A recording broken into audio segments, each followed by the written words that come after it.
Red alert! Get your overalls on and grab your phaser. Like this?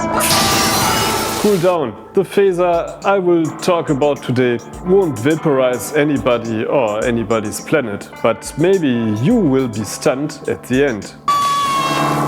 So make sure to watch the entire length of this video. Here are some more or less creative studio ideas I explored when I finally got my Behringer dual phase, B-phase, the other day.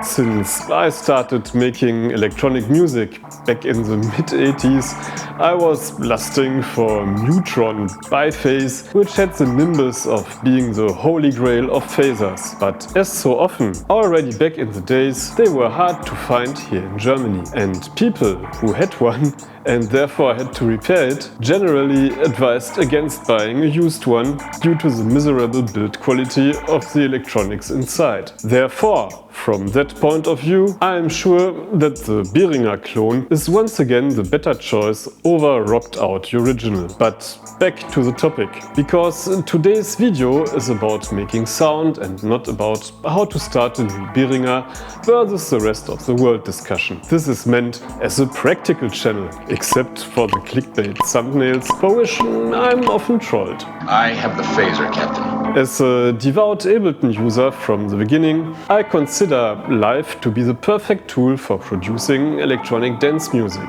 That's why I'll first briefly go into how to integrate external effects like the dual phase via an audio interface in such a way that you can easily use it like a VST plugin. Now here's the first item on the agenda. To do so, you need an interface with some spare inputs and outputs.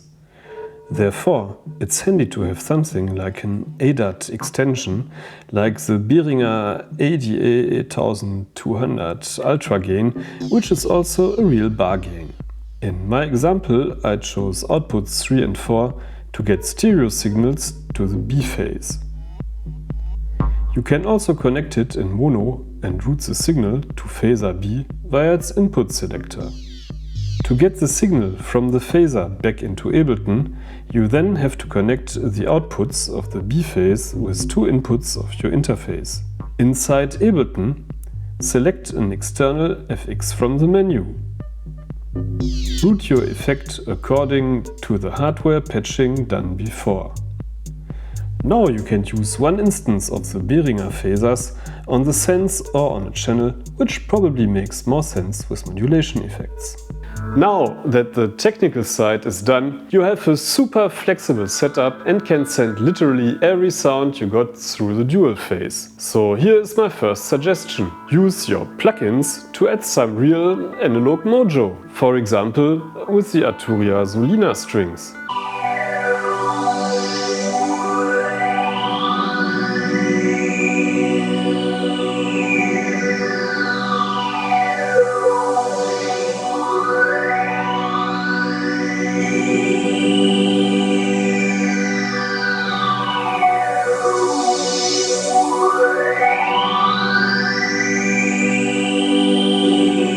Or a Rhodes.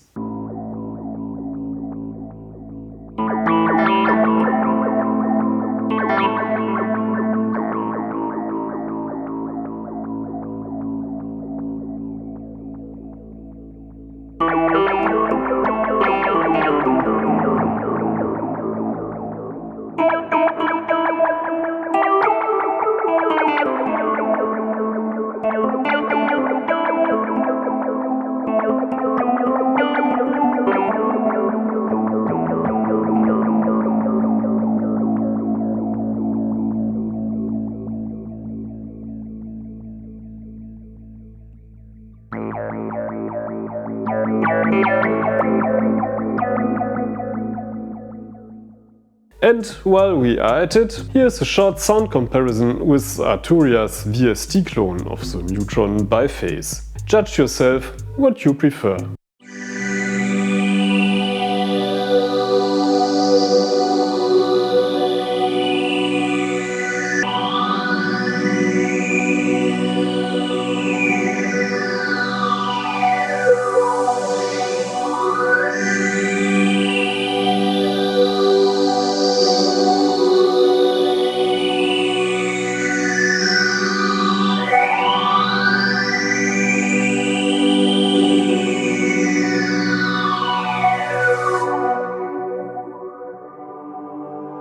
The VST is really not bad and does the job perfectly in the mix. But once more, the real thing produces more unexpected harmonics and sounds wider and smoother overall to my ears. The, in my opinion, much underrated inbuilt Ableton wavetable also sounded very satisfying through the phaser.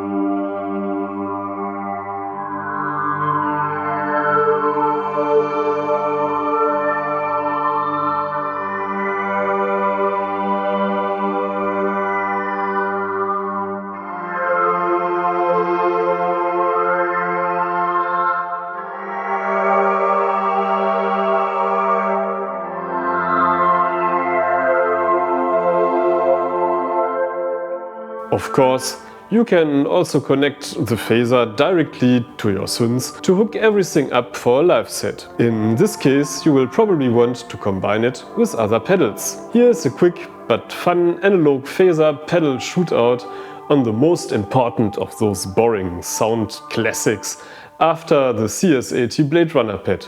The famous Jean-Michel Jarre strings. Today presented with the Behringer VC340. So where's the promised Solina strings, Uli?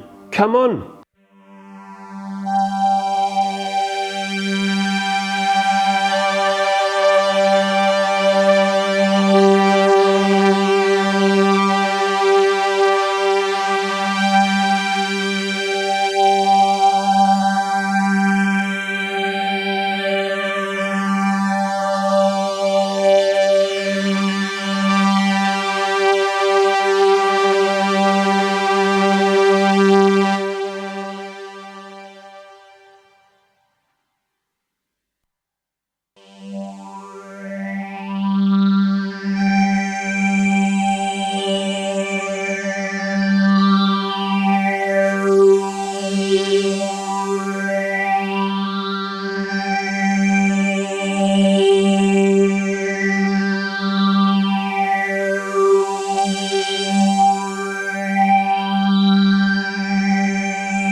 If you own a drum computer, you will probably like the next one. For any reason, I always prefer the 808 to run through external gear like effects and vocoders. What do you think could be the reason?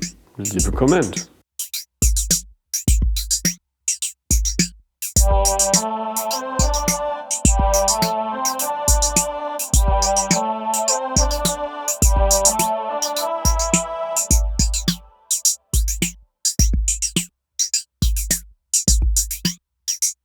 The real magic lies in the perfect match of different external effects. Just like finding the perfect balance of spices when you are cooking. For me, this way of exploring sounds with hardware synths and FX is the real thing when I make music. Of course, you can tweak around with the mouse and controllers with plugins inside your DAW to get comparable results. For me, it's always like playing Microsoft Flight Simulator instead of piloting a real plane, and this definitely leads to a different inspiration. So, what can I do?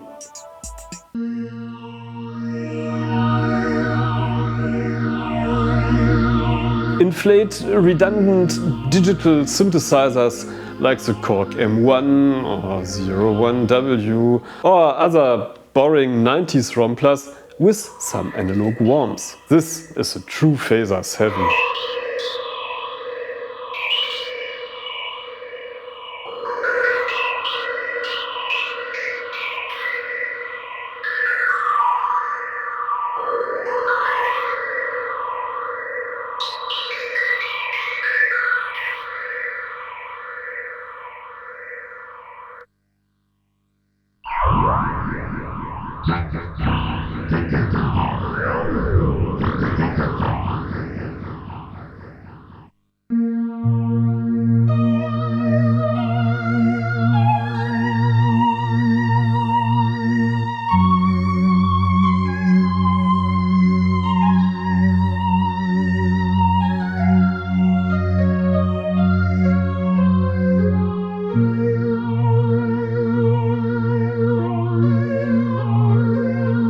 And that was it for today. I hope that my video inspired you to make more use of external FX with your DAW. I will do so and keep my dual phase hooked up alongside my other external FX, like the Matriarch's analog delay and the reverb of the Lexicon MX400. I like this vintage phaser sound and it perfectly fits my needs and taste. The hardware interface is always nice to have, and once more Behringer delivers a piece of gear that is of stunning build quality. In any case, this is another sure keeper from the Behringers for me. It feels solidly built and totally worth the money. Daumen hoch.